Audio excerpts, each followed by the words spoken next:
नमस्कार.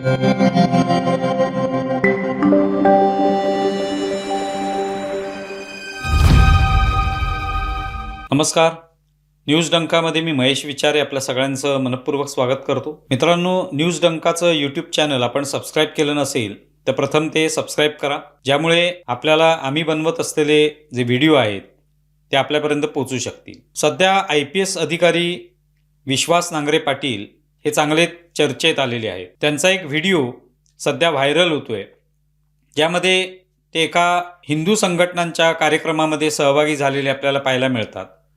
सकल हिंदू समाजाच्या कार्यक्रमात ते सहभागी झालेत असं म्हटलं जातं आणि त्या कार्यक्रमामध्ये त्यांचं भाषण आपल्याला त्या व्हिडिओमध्ये ऐकायला मिळतं, ज्यामध्ये नांगरे पाटील जे आहेत ते राष्ट्रीय स्वयंसेवक संघाची स्तुती करताना दिसतात. त्यांचं कार्य किंवा राष्ट्रीय स्वयंसेवक संघाचे संस्थापक डॉक्टर हेडगेवार यांची स्तुती करताना दिसतात. आणि हे सगळं झाल्यानंतर हा व्हिडिओ व्हायरल झाल्यावर त्याच्यावर अर्थातच टीका होते. अनेक जण त्याचं समर्थनही करतात.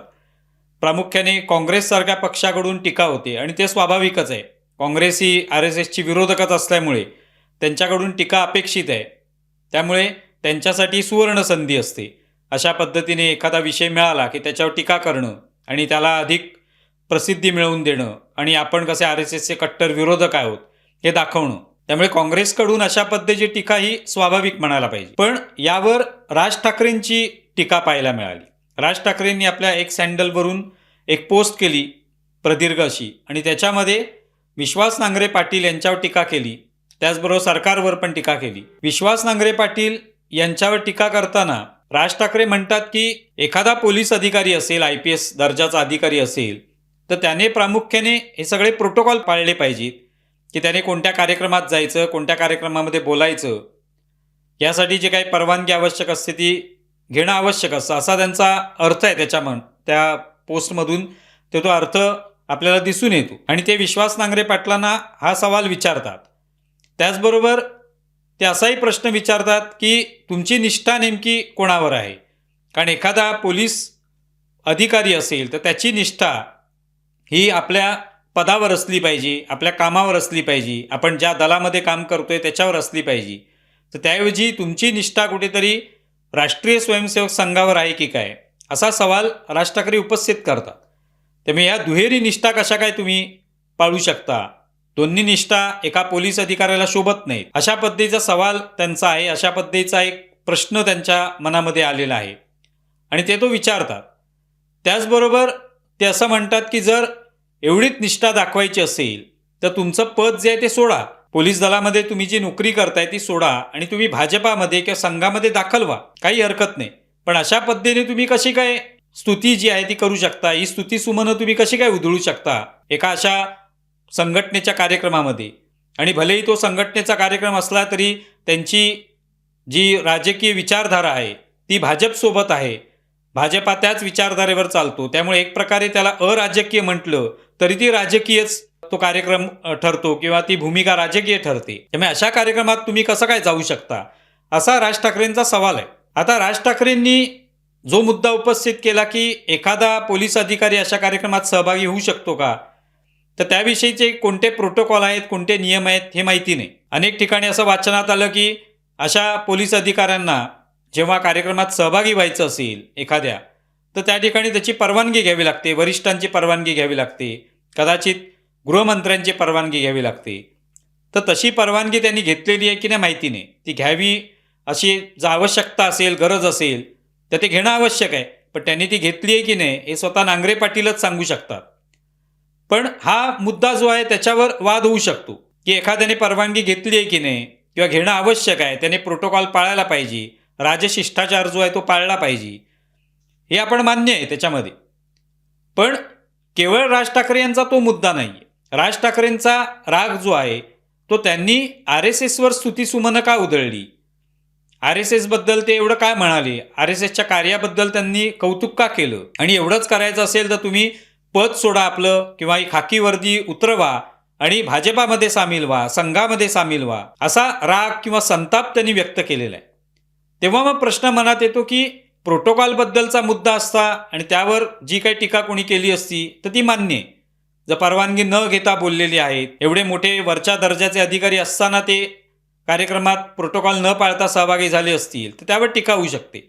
पण राज ठाकरेंना RSS बद्दल हा नेमका राग का आहे असा प्रश्न मनात येतो. म्हणजे राष्ट्रीय स्वयंसेवक संघाबद्दल पहिल्यापासून राज ठाकरेंना राग आहे असा काही मुद्दा नाही. त्यामुळे हा नेमका राग राष्ट्रीय स्वयंसेवक संघाची स्तुती केल्याबद्दल का आलेला आहे, किंवा राष्ट्रीय स्वयंसेवक संघाबद्दल कौतुकोद्गार तर काढले असतील त्यांनी, तर त्यांनी लगेच पदाचा राजीनामा द्यावा आणि भाजपा किंवा संघात दाखल व्हावं, सामील व्हावं असं म्हणण्या इथपर्यंत राज ठाकरेंचा राग का आहे असा प्रश्न मनात आल्यापासून राहत नाही. बरं, काँग्रेसचं ठीक आहे, काँग्रेसला RSSवर आपण अनेक वेळेला टीका करताना पाहिलेले आहे आणि खूप पूर्वीपासून हा राग जो आहे तो काँग्रेसचा RSS बद्दल आहे. त्यांनी अनेक वेळेला त्यांच्यावर बंदी आणलेली आहे संघटनेवर. पण तरी ही संघटना 1925 पासून जी सुरू आहे ती 100 वर्ष या संघटनेने पूर्ण केलेली आहेत आणि या 100 वर्षांच्या काळात भरपूर शाखासुद्धा या संघटनेच्या झाल्या, प्रचंड विस्तार झाला देश विदेशामध्ये. आज त्याच विचारधारेचं सरकार आहे गेली 12 वर्ष. पण ती टीका काँग्रेसने प्रत्येक वेळेला केलेली आहे आणि त्याच्या मागचं कारण RSSची कोणताही त्यांचा वैरभाव आहे अशातला भाग नव्हे. ते तर त्यांच्याबद्दल त्यांची विरोधी विचारधारा म्हणून टीका करतच असतील. पण केवळ तोच भाग नव्हे तर RSSवर टीका केली, हिंदुत्वावर टीका केली, हिंदुत्ववादी संघटनांवर टीका केली, त्यांच्या नेत्यांवर टीका केली, तर त्यातून आपल्याला मुस्लिमांची एकगट्टा मतं मिळू शकतात हा काँग्रेसचा विचार आहे.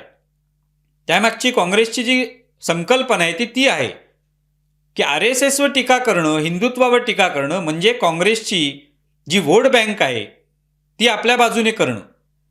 काँग्रेसची मुस्लिमांची जी मतं आहेत ती एकगट्टा मतं आपल्या बाजूने करणं हा काँग्रेसचा त्याच्यामागचा उद्देश आहे आणि तो उद्देश ते प्रत्येक वेळेला पूर्ण करत आलेले आहेत. आत्तासुद्धा आपण पाहतो राहुल गांधी कधी कुठल्या तरी भाषणामध्ये अचानक RSSवर टीका करायला लागतात, हिंदुत्वावर टीका करायला लागतात. याच्यामागचं कारण तेच असतं की त्या ठिकाणी मुस्लिमांची जी मतं आहेत ती आपल्या बाजूने राहावीत, मुस्लिमांना आपल्याबद्दल सहानुभूती वाटावी, मुस्लिमांनी आपल्या बाजूने सातत्याने आपल्या पाठीशी उभं राहावं, बाजूने उभं राहावं, हाच त्याचा मागचा उद्देश आहे आणि त्यात ते अनेक वेळा सफल झालेले आहे. त्यामुळे काँग्रेसची भूमिका काही लपून राहिलेली नाही की मतांसाठी, मुस्लिम मतांसाठी ते करत असतात. पण राज ठाकरेंचं काय आहे? राज ठाकरे जेव्हा RSS बद्दल अशा पद्धतीने टीका करतायत, राज ठाकरेंची ही जी काही भूमिका आहे, नांगरे पाटील यांनी त्या ठिकाणी स्तुतीसुमनं उधळल्यावर राज ठाकरेंना राग येण्यामागचं कारण काय हा म्हणूनच प्रश्न मनात निर्माण होतो की हा राग RSSवर आपण राग व्यक्त केला तर कदाचित आपल्या बाजूने सुद्धा मुस्लिम वोट बँक उभी राहील का असा तर विचार राज ठाकरे करत नाहीत ना. कारण हाच सवाल आज जेव्हा सोशल मीडियात ही सगळी चर्चा सुरू झाली, नांगरे पाटलांचा व्हिडिओ, त्यानंतर राज ठाकरेंचं त्यावरची पोस्ट, त्यावर अनेकांची हीच मतं आहेत. राज ठाकरे RSSवर टीका का करतायत? काय नेमकं कारण आहे? काँग्रेस RSSवर टीका करते कारण त्यांना मुस्लिम मतांची काळजी असते. तशीच काळजी राज ठाकरेंनाही लागलेली आहे का? कारण आता आपण पाहिलं 2019ला उद्धव ठाकरेंनी कसा U-टर्न घेतला. उद्धव ठाकरे खरे ज्या शिवसेनेचे प्रतिनिधित्व करत होते ती म्हणजे प्रखर हिंदुत्ववादी संघटना होती. पण अचानक उद्धव ठाकरेंनी काँग्रेस आणि राष्ट्रवादी काँग्रेससोबत जाण्याचं ठरवलं.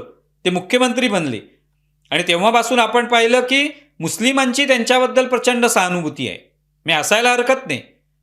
कुठल्या पक्षातल्या लोकांनी कोणाबद्दल सहानुभूती ठेवावी किंवा मतदारांनी कोणाबद्दल सहानुभूती ठेवावी हे काय आपण सांगू शकत नाही.